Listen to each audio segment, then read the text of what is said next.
আজকে আমরা পড়ব আমার বই দ্বিতীয় শ্রেণীর তৃতীয় পর্বে ২ নম্বর গল্প হাতির মা।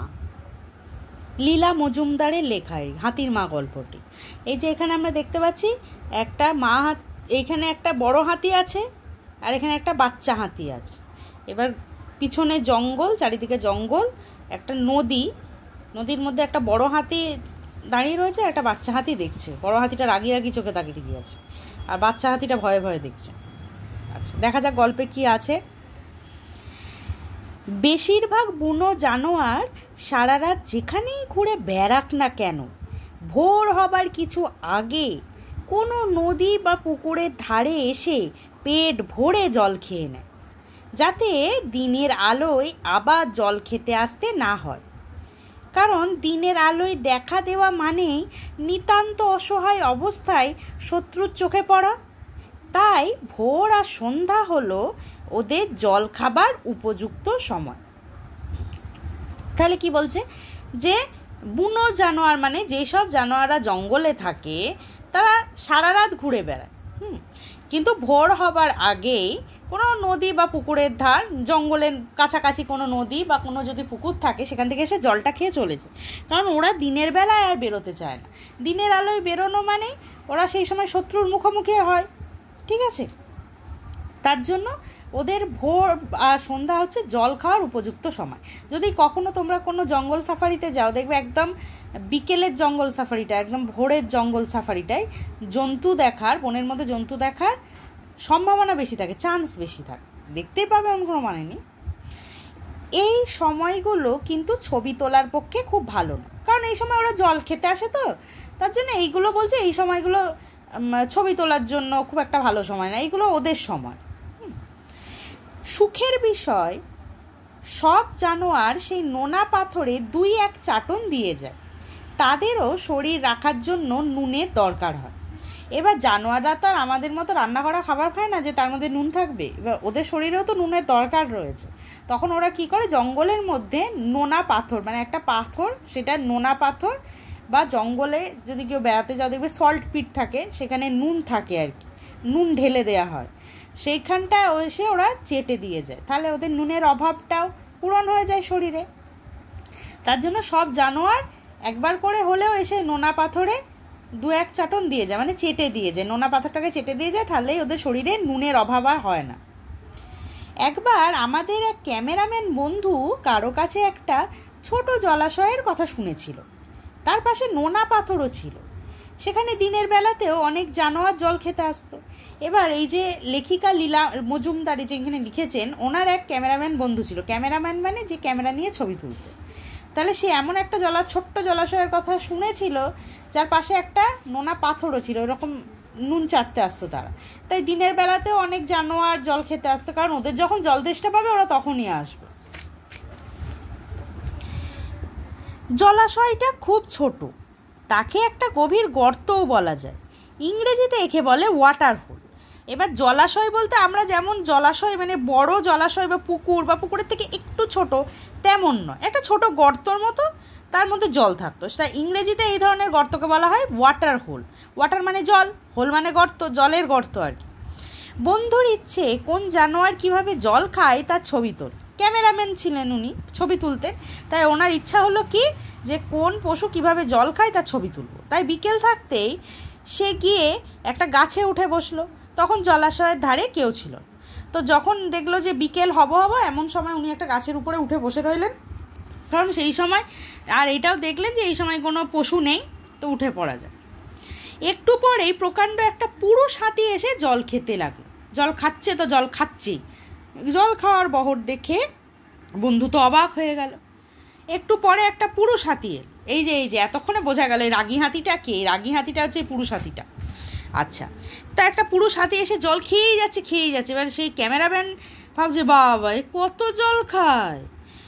এদিকে বন থেকে একটা বাচ্চা হাতিও বেরিয়ে এসে জলের কাছে গিয়ে দাঁড়ালো, কিন্তু জল অবধি এগোতে সাহস পেল না। একটা বাচ্চা হাতিও এলো, কিন্তু সে তো ওই পুরুষ হাতিটা জল খেয়েই যাচ্ছে, মানে পুরুষ হাতিটাকে ভয় পেলো আর কি, কারণ তো বাচ্চা হাতি। এবার পুরুষ হাতিটা তো বড় হাতি, তার জন্য কি হলো, যে আর এগিয়ে যে জল খাবে সেই সাহসটাই পেল না। বুড়ো হাতিটা তাকে দেখেই চটে গেল।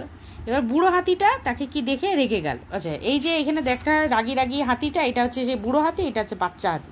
বাচ্চা হাতিটা ভয় তাকিয়ে রয়েছে, বুড়ো হাতিটা রাগি রাগি হয়ে দেখছে। তাহলে বুড়ো হাতিটা দেখেই বাচ্চাটাকে দেখে চটে গেল, মানে রেগে গেল, শুন নেড়ে তেড়ে এলো। সে বেচারা অমনি জঙ্গলের দিকে ভাগলো। বলছে, তাহলে বুড়ো হাতিটা তো তাকে দেখে খুব রেগে গেল বাচ্চা হাতিটাকে দেখে। এই যে এখানে দেখো ছবি দেখাচ্ছে, এই যে বুড়ো হাতিটা কেমন সুর দিয়ে বাচ্চা হাতিটাকে তাড়া করছে, টেনে গেল। ও তো বাচ্চা হাতি, বেচারি বাচ্চা হাতি, তাই ও জঙ্গলের দিকে পালিয়ে গেল, ভাগলো মানে পালিয়ে গেল। বুড়ো আবার জল খেতে আরম্ভ করলো। ওর আর জল খাওয়া শেষ হয় না, জল খেয়েই যাচ্ছে। হঠাৎ তার পিছন দিক থেকে বাচ্চা হাতিটা আবার এসে হাজির হল। বাচ্চা হাতিটা তো জল তেষ্টা পেয়েছে, এবার সে বেচারি কি করবে, সে আবার এলো। এবার কি করলো দেখো, এবার তার সঙ্গে তার মা এসেছে। হ্যাঁ, তার মাও এসেছে। মানে এবারে বাচ্চা হাতিটা একা আসেনি, এবারে আবার মাকে ডেকে নিয়ে এসে দাঁড়া হচ্ছে তোর বুড়ো হাতি। মা হাতি গায়ে পায়ে বুড়ো হাতির চাইতে একটুও ছোট ছিল না, মা হাতিও বড়, আর সে তো বাচ্চাটার মতো কুচি বাচ্চা না, তাই সেও বুড়ো হাতিটার মতো বেশ শক্তিশালী। মা ছেলে চুপ করে একটুক্ষণ তাকিয়ে রইল। মা ছেলে এসে কিন্তু কোনো অ্যাকশানে নামেনি, আগে এসে চুপচাপ দেখতে লাগলো কি করে বুড়ো হাতি। তারপর বাচ্চাটাকে দূরে দাঁড় করিয়ে রেখে মা একা এগিয়ে এসে সুর তুলে বুড়োর পিছনে এমনি জোরে সপাত করে এক বাড়ি মারলো যে বুড়ো আতকে উঠে এক মুহূর্ত দেরি না করে ল্যাজ তুলে বনের দিকে দৌড় দিল। এবার তখন মা হাতি বলছে, দাঁড়া তোর হচ্ছে বুড়ো হাতি, আমার বাচ্চাকে ভয় দেখানো। এসে কি করলো, বাচ্চাটাকে বললো তুই দাঁড়া, দিয়ে সে সুর তুলে বুড়োর পিছনে সপাত করে একদম দিয়েছে একবারই। তার মানে এইখানে এটা বাচ্চা হাতি না, এইটা হচ্ছে মা হাতিটা, আর এইটা হচ্ছে বুড়ো হাতিটা। এ দেখ মা হাতিটা কেমন সুর তুলে বুড়ো হাতির পিছনে দিয়েছে এক ধাক্কা, সুর দিয়ে মেরেছে, আর বুড়ো এমনি পই পই করে পালাতে পথ পেল না, ল্যাজ তুলে গুটিয়ে ছুট দিল বনের দিকে। তখন মা বাচ্চার দিকে তাকাতে এগিয়ে এসে পেট ভরে জল খেল। তখন মা বলছে রাস্তা ক্লিয়ার হয়ে গেছে, বুড়ো পালিয়ে গেছে, চলো জল খেয়ে এসো। তারপর মাও জল খেয়ে বাচ্চা নিয়ে হেলে দুলে বনে ফিরে গেল। তারপরে মা হাতিটা কী করলো, মাও জল খেলো, মায়েরও জল তেষ্টা পেয়েছিল, সেও বাচ্চাকে নিয়ে জল খাইয়ে নিয়ে সে আবার বনে ফিরে গেল। বন্ধু গাছ থেকে নেমে এসে আস্তানার দিকে চলল। আস্তানা মানে বন্ধু, যেখানে আস্তানা মানে বাসস্থান, তোমাদের এখানে দেওয়া আছে। আস্তানা মানে সে যেখানে ছিল আর কি, মানে সে যেখানে থাকছিল, সেটা কোনো হোটেল হতে পারে, কোনো লোকের বাড়ি হতে পারে, যাই হোক আর কি, মানে থাকার জায়গা। আস্তানা মানে থাকার জায়গা। তো এবার সেই ক্যামেরাম্যান বন্ধুটা তো গাছ থেকে এত কিছু দেখলো, এবার সেও নেমে এসে তার ডেরার দিকে গেল। তার মনে হলো মানুষে আর জানোয়ারে আসলে খুব বেশি তফাৎ নেই। এবার তখন সে বুঝলো যে মানুষ আর জানোয়ারে খুব বেশি পার্থক্য নেই, এই সব দিকে একদম ঠিক। তোমরাও পুচকিরা যখনই কিছু পারো না মাকে ডেকে নিয়ে আসো, তেমনি ও হাতি বা পুচকু হাতিটাও কি করলো, যখন দেখছে যে আমি তো পাচ্ছি না, তখন যাই মাকে ডেকে নিয়ে আসে। যেখানে শব্দার্থ রয়েছে, যেমন জানোয়ার হচ্ছে পশু, শব্দার্থ মানে একই অর্থ, শব্দটা আলাদা কিন্তু মানেটা একই। জানোয়ার মানে পশু, নিতান্ত মানে খুব, অসহায় নিরুপায়। আস্তানা হচ্ছে বাসস্থান বা ডেরা। বাসস্থান মানে যেখানে আমরা থাকি আর কি, বাস করার স্থান, বাসস্থান।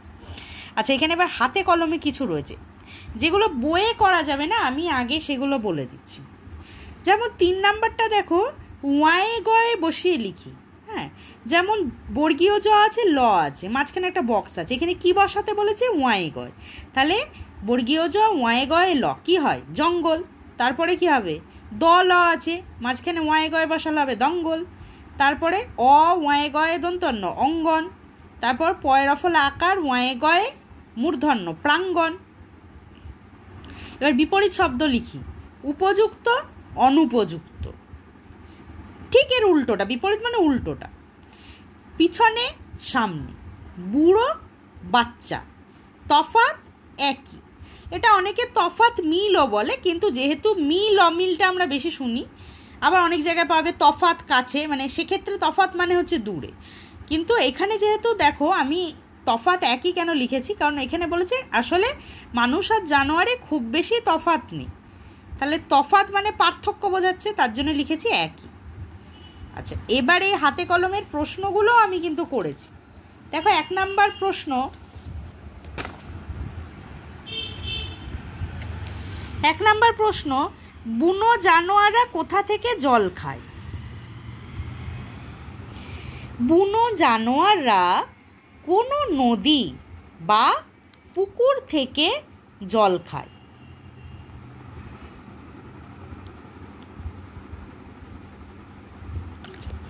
তারপরে 2 নম্বর প্রশ্নটা দেখো, কেন তারা ভোরবেলা আর সন্ধ্যায় পেট ভরে জল খেয়ে নেয়?